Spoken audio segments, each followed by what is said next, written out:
A big change is coming to Twitter headquarters in San Francisco.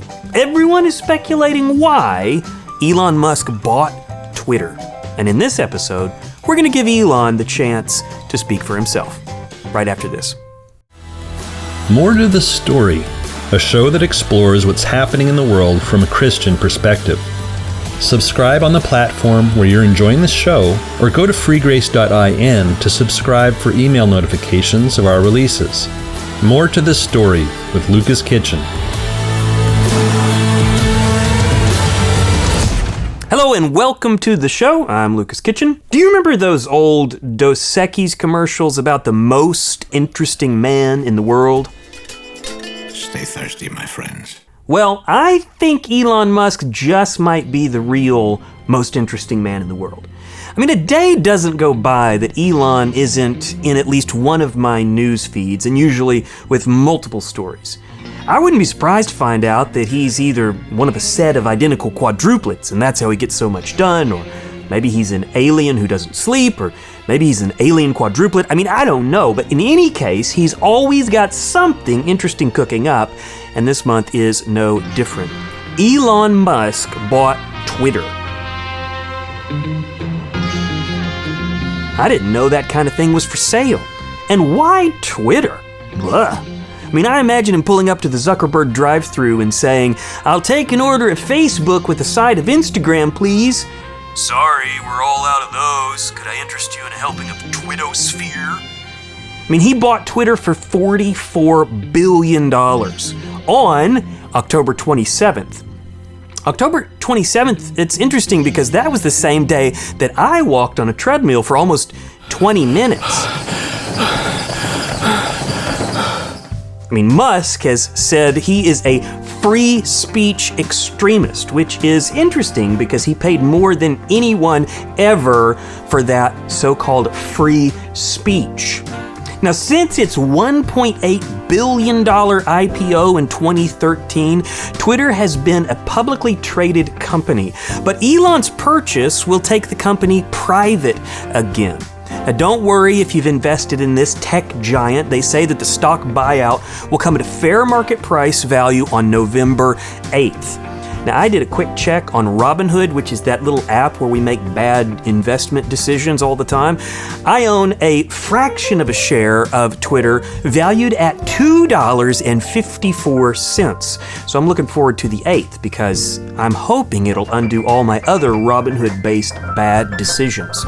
Donald Trump seemed to be pleased that Elon bought Twitter, saying that Twitter was back in sane hands now, as long as they're not small hands. And for the record, Elon's hands are normal-sized. Now, on his first day of ownership, Elon showed up at Twitter headquarters weirdly carrying a kitchen sink. I took this as a reference to the old idiom, he's going to throw out everything but the kitchen sink, but in this case, since he brought a kitchen sink, I guess he's going to get rid of that too. I don't know, it's kind of an odd reference, but keeping with that same theme, he immediately fired the top executives. That included the CEO, the CFO, and the chief legal counsel, which I guess would be the CLC? I don't know. The chief legal counsel was the one who oversaw Twitter's misinformation policy, and I think that's code for the czar of censorship, basically. Here's the big question: why did he buy Twitter? I mean, what was he thinking? What was the point of buying Twitter? Well, I've used my dormant Twitter account about as much as I've used my out-of-date college textbooks from years ago. You know, the ones your professor told you you're supposed to keep. But after hearing that the Musk was in charge, I logged back in. Here's the first tweet that I've tweeted in years, and I thought it would be fitting. Why don't I go ahead and tweet to Elon Musk? So here's what I wrote to him. At Elon Musk, want to come on my podcast for an interview? My mom and dad are both regular listeners now, though dad still misses sometimes. They'd really like to hear why you bought Twitter. Could you respond through email to confirm, though? I don't really know how to use Twitter. I know it's a little silly, but I tweeted that, and I'm still waiting on a response. Now, I know what you're thinking. You're thinking, how is Elon going to respond to me through email? I mean, I didn't even leave my address in the tweet. See, here's the genius of it. He's in charge now. He has all the, what do they call it? The source code or whatever. He just has to click the big owner button and see all my info. And so if he's really in charge, don't worry, he can email me. So like I said at the beginning, I gave him the chance to answer this question right here on this show in person, but he didn't really take me up on that opportunity. So some time passed, probably about 3 minutes, I would guess, and I got to looking at his Twitter profile, and I must have really sparked something with my question.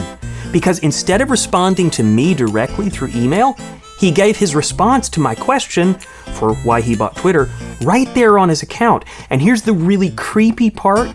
He posted his reason for buying Twitter days before I even asked the question. It's like he could see into my mind. I bet he's using that neurolink thing that he's building.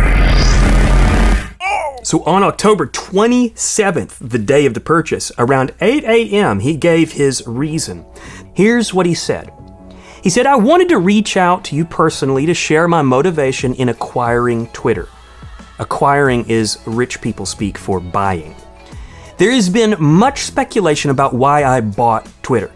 You see what I mean? Most of it has been wrong. Most of the speculation, of course. The reason I acquired Twitter is because it is important to the future of civilization to have a common digital town square, where a wide range of beliefs can be debated in a healthy manner without resorting to violence. So many people seem to think that to avoid fighting and violence, we should stop opponents from arguing. That's actually not the case. We allow words so that we can avoid violence. And this is essentially what Elon is saying. If you take people's ability to debate and discuss away from them, and then they have the fear of retribution if they say certain things, you remove the opportunity for opponents to avoid becoming enemies. And when people become enemies, then violence ensues. Now, I see this with my children all the time. There's a deep temptation for me to stop them from arguing. I have this urge to make them stop anytime they disagree and they get a little bit heated. And most of that temptation really is selfish on my part. I mean, if I have to hear another argument over our limited supply of Ryan's World surprise egg toys, I'm going to remove my ears with a carrot peeler. I just can't stand it. However, that is doing them a disservice when you think about it. I mean, what they need to discover is how to argue with love and respect for each other. They need to figure out how to debate while being kind. And because I'm not always going to be there yelling at them about not yelling at each other, they need to learn it on their own. And the only way to do that is allow them to debate, to discuss, and sometimes to even argue and resolve their own problems. So when they come and tattle to me, I often say, don't talk to me about that. Go work that out together. Now, Elon seems to be saying he wants Twitter to be a place where opponents on either side can work it out together peaceably. And you know what? I hope he's right. Now, he continues his rationale this way. There is currently great danger that social media will splinter into far right-wing and far left-wing echo chambers that generate more hate and divide our society. In the relentless pursuit of clicks, much of traditional media has fueled and catered to those polarized extremes, as they believe that is what brings in the money. But in doing so, the opportunity for dialogue is lost. That is why I bought Twitter. I didn't do it because it would be easy. I didn't do it to make more money. I did it to try to help humanity.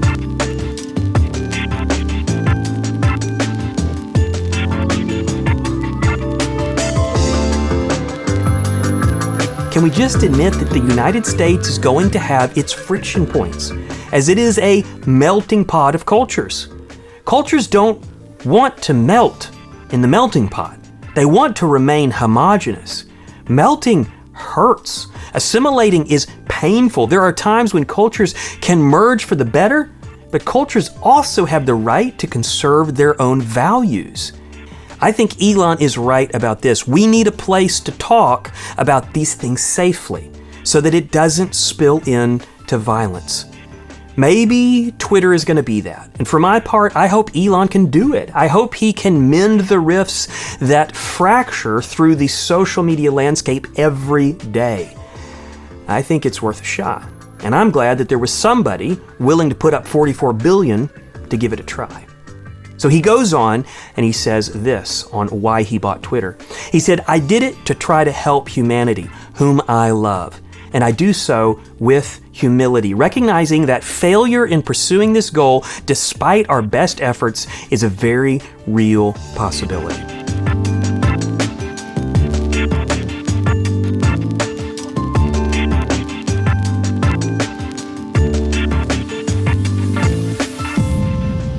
There is an ideology underneath the decisions that he makes.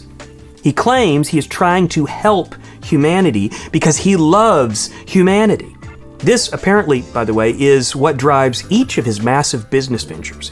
SpaceX, for instance, is aiming at making humanity a multi-planet species to reduce the likeliness of extinction. Tesla is helping us transition to electric power, apparently, in part to reduce the dangers of climate change. And now Twitter is going to be the place humanity can talk through its problems to reduce the likeliness of war and division.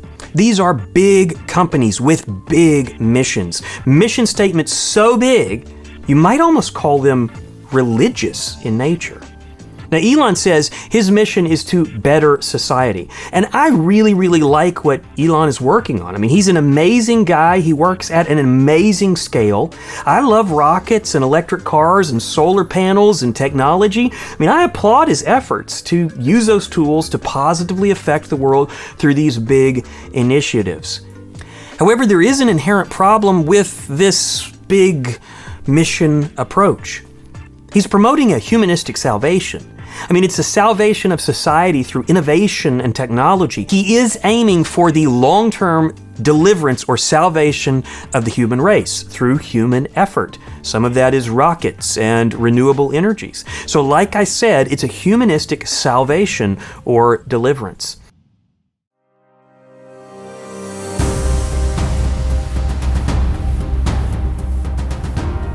Now, there's an interesting thing that happens with Christians, especially Christians that believe in what we call end times prophecy. I call it the prophetic determinism.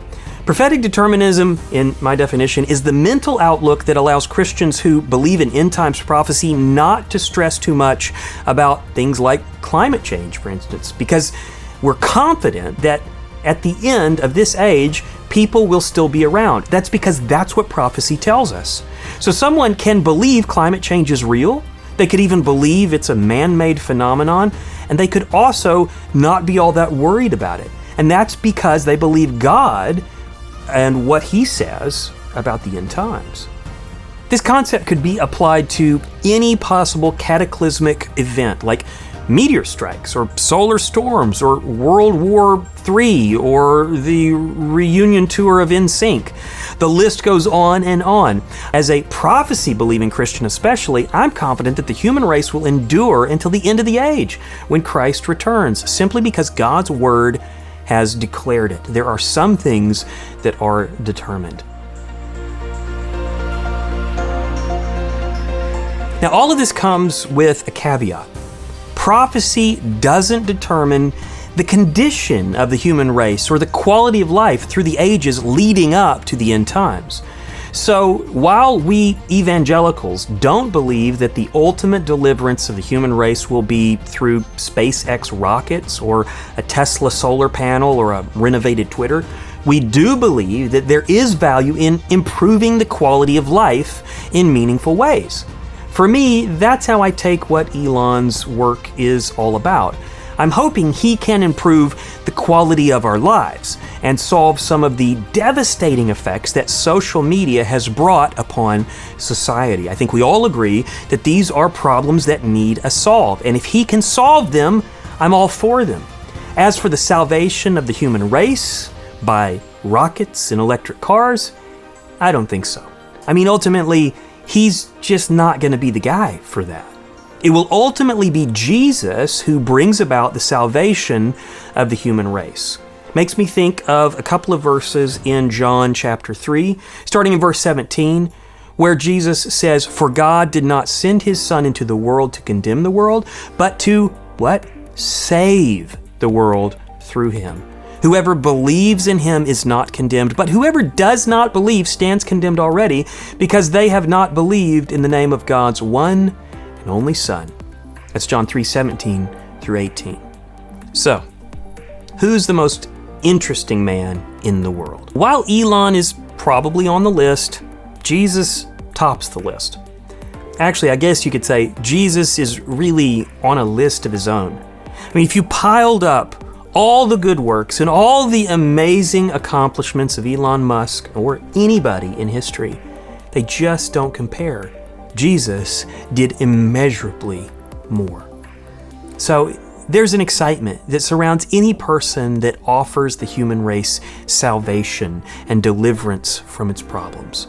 But humanistic salvation is ultimately empty. The only real salvation is in Christ. As the verse says, those who believe in Jesus are not condemned. And as John 3:16 says, those who believe have everlasting life. So by all means, enjoy the innovations of fellow humans. But if you want eternal life, you have to believe in Jesus for that.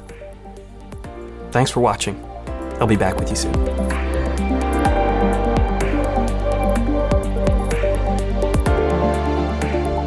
More to the Story is a production of Free Grace International. If you like this show, consider leaving us a review on whatever platform you listen on, and be sure to share with your friends. For more great content, www.freegrace.in.